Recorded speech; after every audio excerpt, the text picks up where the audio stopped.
Hi there and welcome back to my channel. This is Sean, the Honest Book Reviewer, with another book review. In this video we're discussing The Stranger in the Library, written by Eva Gates. It's book 11 in the Lighthouse Library Mysteries series.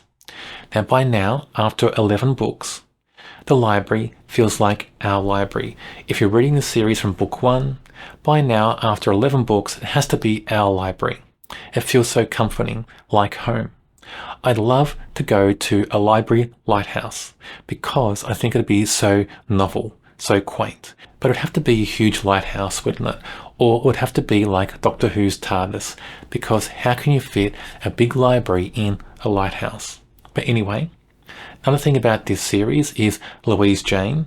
Louise Jane is not the protagonist, but is my favourite character in this series, and one of my favourite characters from Cozy Mysteries of all time. So 2 reasons to like this book and the series as a whole. This book starts off with an art show. So there's a big art show happening in the town where this book takes place. And then to celebrate that, the Library Lighthouse, they're having their own art show. And it has prints of the paintings in the big art show, the main art show. But there's other paintings being displayed in the Lighthouse Library as well. And one of those paintings belongs to the grandmother of Louise Jane. Louise Jane being my favourite character in this book and this series. There's a lot of interest in that painting by many people. So even people who were there for the big art show are coming to the event at the Lighthouse Library and are interested in that painting, many of them. Nobody's sure why. It's not, a fantastic and famous painting, but many people interested in it. Now, this painting becomes a central focus of 2 mysteries, of a murder mystery and an art mystery. And for me, the art mystery was by far the most engaging and interesting, primarily because it felt like a treasure hunt. And I love treasure hunt type stories. When you have clues and riddles, or just this hunt to find out what's going on by secret notes and messages. I love that whole hunt for treasure concept in books, always have. And the art mystery in this story has that. The murder mystery is still interesting and engaging, but just not as engaging as the art mystery for me. But anyway, the murder mystery in this book does take center stage for most of the book. Because, this book centers around murder mysteries primarily. And the murder mystery is still good. It still kind of hooks you into the whole story. But I just wanted to know more about the art mystery. When I was learning things about the murder mystery, I kept thinking, how's it going to tie into the art mystery? What clues from the murder mystery help you solve the art mystery or get closer to solving that? For me, that was the focus. And also, with the art mystery, it brought 2 characters together, Louise Jane and the protagonist, Lucy. Lucy is the protagonist of this whole series, and Lucy is a worker in the Library Lighthouse. They start to become friends in this book, and for me, that was something that should have happened many books ago. There's really no reason why the 2 characters can't be friends. It seems strange. Yes, Louise Jane is a little bit odd. She believes in spirits and the paranormal. She always wants to hold a seance, and sometimes, she can take other characters to their kind of last degree of patience. And that happens sometimes between Louise Jane and Lucy. But for me, both characters, there's nothing there that has them as rivals. There's nothing there that makes them antagonistic towards each other. They're just 2 characters that could be friends in this story and in this series. And in this book, it seems like they're on their way to becoming friends. That was good about the art mystery. And I like how they bounce off each other in that art mystery when they're investigating it. They've both got certain strengths and weaknesses, and it plays out in this story in that way. So the art mystery was well done for many reasons. It felt like a treasure hunt, and I like that, but also it brings these 2 characters together. These 2 big characters in this series. There are other big things happening for Louise Jane in this book. She's a standout character in this book, actually.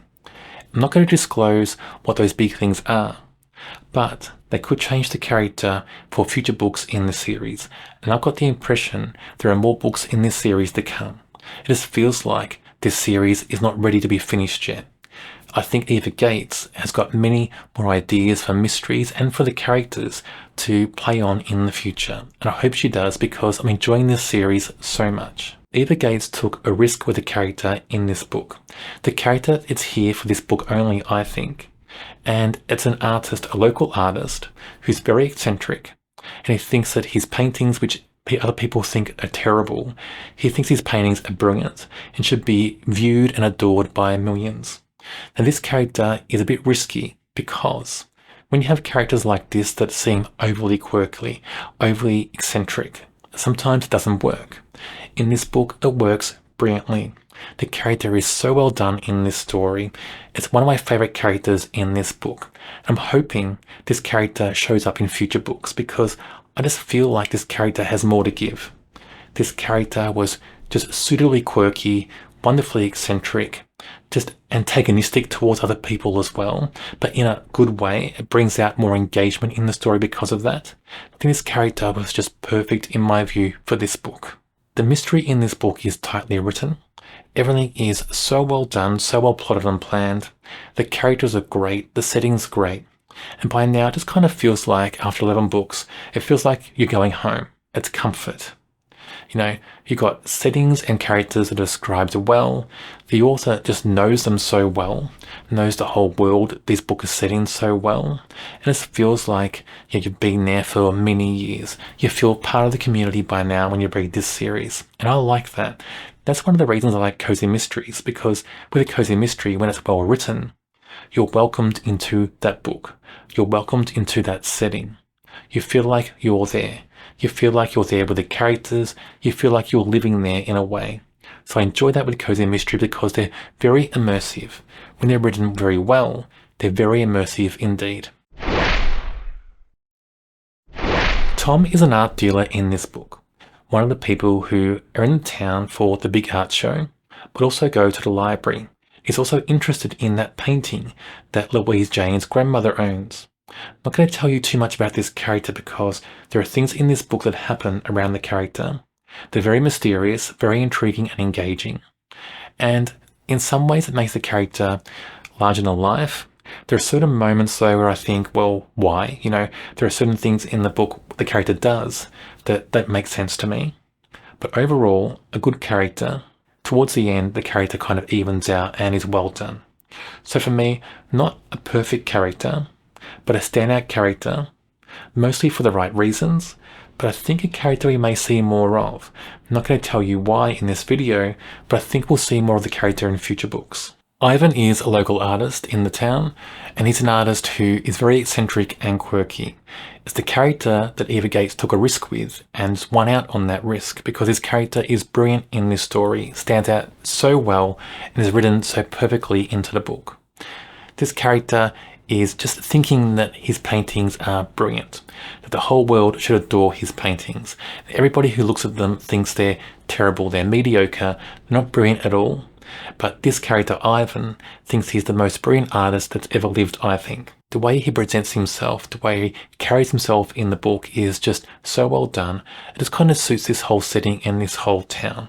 You can picture him so easily in the story when you read this book. So in my view, a brilliant character. Franny is an interesting character because the way she's portrayed, the way people see her sometimes in the book, is she's not that clued into what's going on. Maybe not that clever, but she really is. She sees more than you realise, and she understands a lot more than you realise. And you just realise as you read this book how clever this character is.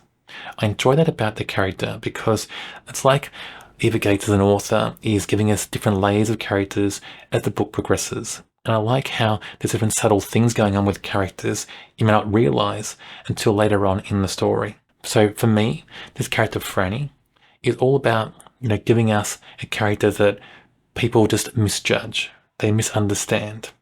They don't think is capable, but she really is. And I like that about this character.